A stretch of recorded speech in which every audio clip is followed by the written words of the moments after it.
안녕하세요, 롱민입니다. 제가 얼마 전에 롱담소를 열지 않았습니까? 몇몇 분께서 연락을 주셨는데 한 남자 구독자분께서 근육량 증가에 대한 고민이 있으시더라고요. 남자분들 중에 이런 고민하는 분들이 많죠. 이렇게 굉장히 자세하게 보내주셔서 저도 되게 놀랬습니다. 현재 스펙은 키 173에 몸무게 66kg, 골격근량은 31kg, 체지방률은 16에서 18% 정도라고 합니다. 약간 마른 편이고 골격근량이랑 체지방률은 좀 보통이죠. 70kg 초반대까지 가는 게 목표라고 하셨어요. 사실 근육량 증가는 남녀노소를 불문하고 모든 사람들의 희망사항이긴 합니다. 이렇게 안 되고 싶은 사람이 누가 있겠어요. 그래서 오늘은 이거에 대해서 자세히 얘기해 보도록 하죠.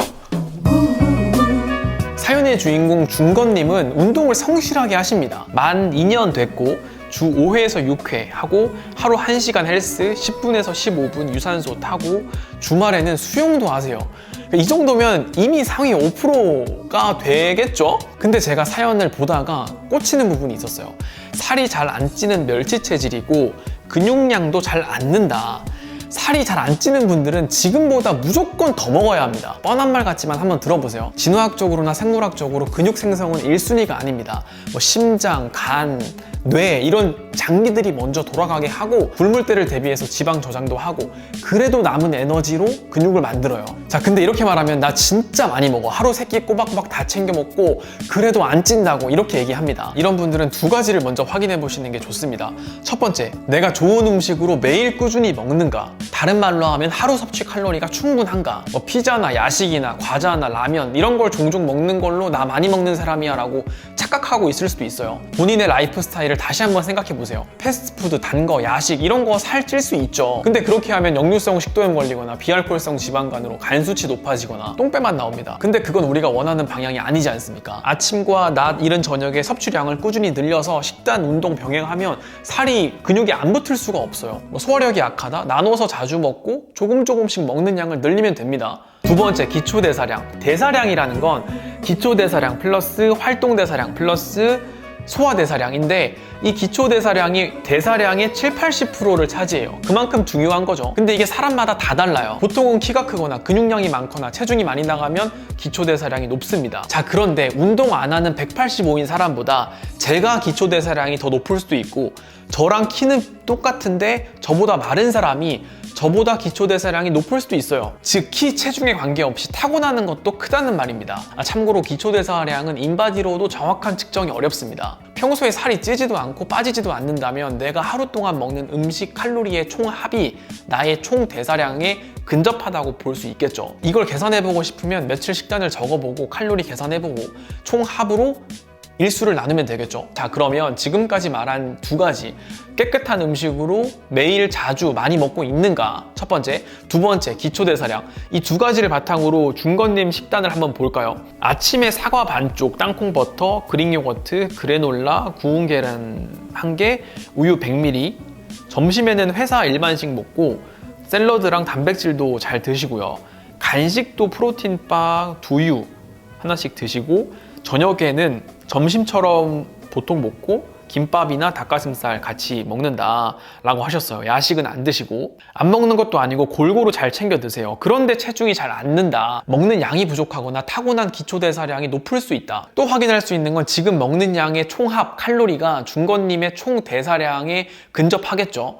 빠지지도 않고 찌지도 않고 있으니까요. 어쨌든 지금보다 더, 나랑 비슷해 보이는 사람보다 더 먹어야 근육을 키울 수 있는, 근육량이 늘어나는 체내 환경이 세팅이 되는 겁니다. 벌크업에서 운동하는 것보다 일단 식단을 더 먹고 봐야 됩니다.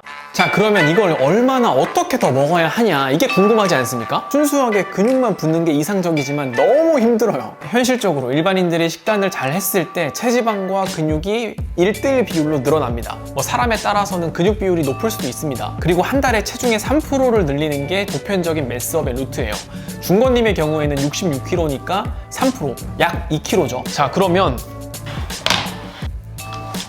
한 달에 2kg 나누기 4주, 일주일에 약 500g 증가를 목표로 해보죠. 근육과 지방을 1:1로 잡으면 각각 250g씩 늘려야겠죠. 여기서 근육 1g을 생성하려면 약 6칼로리, 체지방 1g을 만들려면 약 8칼로리가 필요해요. 250g 곱하기 6칼로리는 1500칼로리, 250g 곱하기 8칼로리는 2000칼로리. 총 3,500칼로리죠. 일주일에 3,500칼로리를 더 먹어야 한다는 뜻입니다. 나누기 7일, 하루에 500칼로리를 더 먹어야 합니다. 그러니까 체중과 근육을 찌우고 싶은 분들은 대략적으로 이렇게 계산해보세요. 중건님은 운동을 꾸준히 하시니까 지금 먹는 양에서 500칼로리를 추가하면 되고, 아예 운동을 안 하고 활동도 없는 분들이 새로 뭔가를 시작하려고 하면 추가로 더 드셔야겠죠? 자, 이제 얼마나를 알았으니까 어떻게 500칼로리를 채울 것인가. 500칼로리가 감이 안 잡히실 수도 있는데, 공깃밥 하나에 양념된 닭가슴살 한 덩어리 정도면 대략 500칼로리 정도 됩니다. 근데 이건 예시일 뿐이고 사람마다 상황과 필요한 영양소가 다르니까 다 다르게 적용해야겠죠. 첫 번째, 단백질. 근성장을 위해서는 체중 kg당 최소 1g에서 최대 2g까지의 단백질이 필요합니다. 중건님의 경우에는 중간값으로 계산했을 때 약 100g이 필요하겠네요. 근데 연락할 때 100g을 드신다고 했는데 제가 보기에는 약간 부족합니다. 계란 하나에 5g, 점심에 한 덩어리에 25g, 그리고 간식으로 25g, 저녁에 고기 한 덩어리 25g, 총 80g 정도 드시고 계시는데 한 20g을 더 드시면 좋겠어요. 고기를 먹는 게 싫으면 참치캔 요즘 잘 나오죠. 이것도 단백질 꽤 많거든요. 저는 리오말의 참치캔 종종 먹는데 이게 올리브 오일 베이스라 좋은 지방도 같이 먹을 수 있습니다. 고등어 한 팩씩 나오는 거 많죠. 비비고 제품도 유명하고 이마트에서 나오는 노브랜드 제품 한 팩씩 파는데 에어프라이어에 구워 먹거나 집에서 요리를 할 수 있으면 돼지 앞다리살도 좋습니다. 돼지 부위 중에서 거의 제일 싸죠. 단백질도 많으니까 가성비가 좋습니다. 그리고 식단을 보면 계란을 2개 정도 추가해도 좋다고 생각해요. 식물성 단백질 비율이 적어서 좀 그렇거나 더 드시고 싶으면 두부도 좋고, 다 귀찮다 그러면 프로틴 보충제도 괜찮다고 생각합니다. 한 잔 정도는. 단백질이 먹는 시점이 중요하기보다 하루에 먹어야 할 총량을 조금씩 나눠서 드시는 게 좋습니다. 괜히 한꺼번에 많이 먹었다가 몸이 다 흡수를 못하면 체지방으로 가니까 오히려 안 좋죠. 지금은 아침에 먹는 단백질 양이 좀 적으니까 이때 더 드시면 좋겠네요. 그리고 이렇게 조금씩 나눠서 자주 먹는 건 탄수화물도 마찬가지긴 합니다. 벌크업 할 때 2끼 한 번에 많이 먹는 것보다 3끼, 4끼로 나눠서 먹는다는 게 이런 배경에서 나오는 말이에요. 두 번째, 탄수화물. 탄수화물은 당이고 빠르게 에너지로 쓰입니다. 근육 내에 있는 글리코겐으로 저장되죠. 글리코겐은 헬스처럼 폭발적인 힘을 낼 때 많이 사용됩니다. 그래서 글리코겐이 빵빵할수록 몸도 탄탄하죠. 그래서 근성장을 위해서는 탄수화물 양을 무조건 늘려야 합니다. 중건님 탄수화물은 아침에 우유 조금, 그리고 점심과 저녁에 쌀밥, 공깃밥 하나에 한 70g 정도의 탄수화물이 들어있으니까 하루에 200g도 안 드시는 거죠. 야식도 안 드시니까. 자, 그런데 이런 영양학 책들을 보면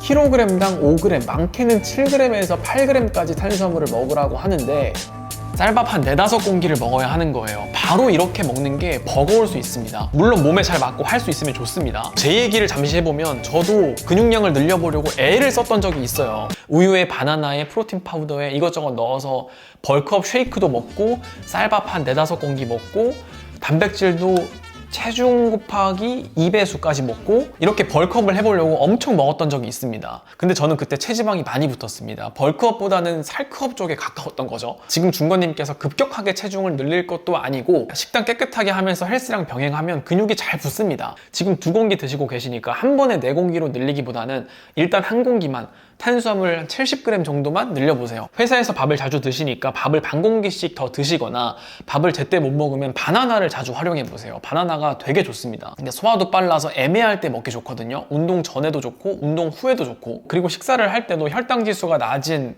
현미밥, 고구마, 감자 이런 걸 먹으면 혈당이 급격하게 올라가지 않으니까 흰쌀밥보다는 체지방으로 갈 확률이 낮아지겠죠. 현미밥, 감자, 고구마 이런 애들이 다이어트 할 때뿐만 아니라 근성장에도 활용하기가 좋습니다. 세 번째, 지방. 제일 무시받는 우리의 지방. 하찮은 존재 같지만 지방을 먹어야 근성장이 잘 일어납니다. 이게 무슨 말이냐? 남성 호르몬인 테스토스테론이 증가할수록 지방량은 줄고 근육량이 상승해요. 골밀도나 신진대사 증가와도 관련이 있습니다. 근데 이 테스토스테론 수치 증가에는 양질의 지방 섭취가 큰 영향을 미쳐요. 관련된 실험과 연구도 있습니다.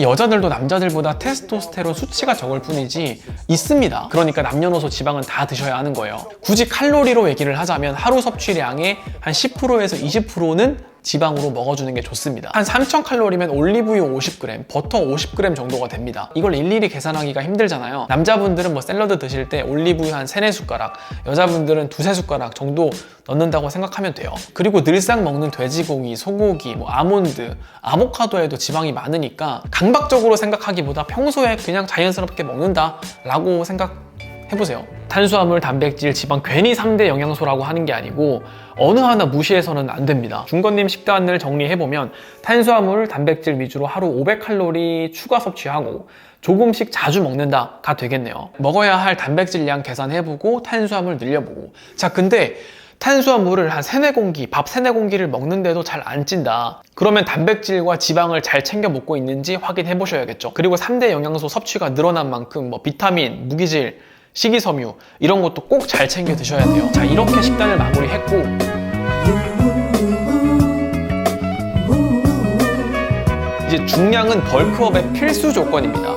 많이 먹어서 남은 에너지로 운동 강도를 뽑아야 돼요. 근육이 부하를 받으면 남성 호르몬 테스토스테론도 증가하는데 이게 근육을 잘 붙게 하고 근육 회복도 빨라지게 하죠. 운동 강도를 높이는 방법은 횟수를 늘리거나 무게를 늘리거나 12회 이상은 근지구력에 도움이 되고 5회에서 한 10회 정도는 근육 사이즈 성장에 도움이 됩니다. 그래서 트레이너들과 전문가들이 매번 중량을 높여라 라고 하는 거죠. 무거운 걸 들면 스트렝스, 힘도 세지는데 이게 근신경계를 자극합니다. 같은 근육량으로도 무게를 많이 칠 수 있고 이 역량이 좋아지면서 근육 생성의 핵심인 점진적 과부하가 수월해지는 거죠. 중건님께서 벤치프레스, 딥스, 데드리프트, 풀업 모두 한 5회에서 10회를 하신다고 해요.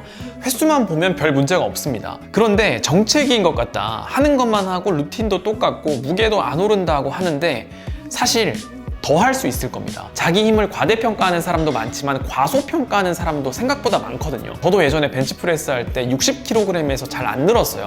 난 힘이 약한가 보다 했는데 65kg로 자주 하니까 늘더라고요. 중건님은 벤치프레스 70kg로 5개는 할 수 있을 거예요. 지금보다 더 잘 먹는다면 이것도 수월해지겠죠. 어쨌든 벽을 조금씩이라도 건드려야 깨지고 성장하더라고요. 그리고 5세트를 한다고 했으면 한두 세트는 워밍업, 3, 4, 5세트는 5개에서 8개 할 수 있는 무게로 하는데 마지막 세트는 완전히 지칠 때까지 하고 내려옵니다. 한두 종목까지는 힘이 좋은데 세 번째, 네 번째, 다섯 번째로 갈수록 힘이 빠지겠죠. 그럴 때는 10개 할 수 있는 무게로 쥐어 짜냅니다. 개인적인 방법이지만 안 다치면서 완벽하게 그 부위를 털 수 있더라고요. 최대 무게로 3세트를 했을 때 몇 개를 했는지 기록해보는 것도 괜찮거든요. 이번 주에 60kg로 10개를 했다면 그 다음 주에 65kg로 7개를 해보고 그 다음 주에 10개를 했다면 또 그 다음에는 70kg로 5개를 해볼 수 있는 거겠죠. 최대 무게로 10개 할 수 있는 레벨이 되면 그 다음 무게로 레벨업을 해도 좋았습니다. 운동 빈도, 시간, 세트 수, 종류, 몇 분할 이런 것도 복잡하다고 느낄 수 있어요. 정답은 없지만 이럴 때일수록 단순하고 모두가 알고 있는 진리로 가야 한다고 생각합니다. 주 4회 이상 가면 좋고 시간은 짧고 굵게 효율적으로. 세트는 15에서 20세트면 그 부위를 완벽하게 털 수 있는 양이라고 생각하거든요. 4세트씩 5종목 하거나 5세트씩 4종목 하거나. 중건님 같은 경우는 20세트가 넘으니까 충분하고 이게 지루하면 시간과 세트를 줄여보세요. 그럼 사람 심리가 나한테 주어진 시간이 얼마 없다. 정해진 세트 안에 최대한 빡세게 해야겠다. 이런 생각이 듭니다. 오히려 좋을 수 있다.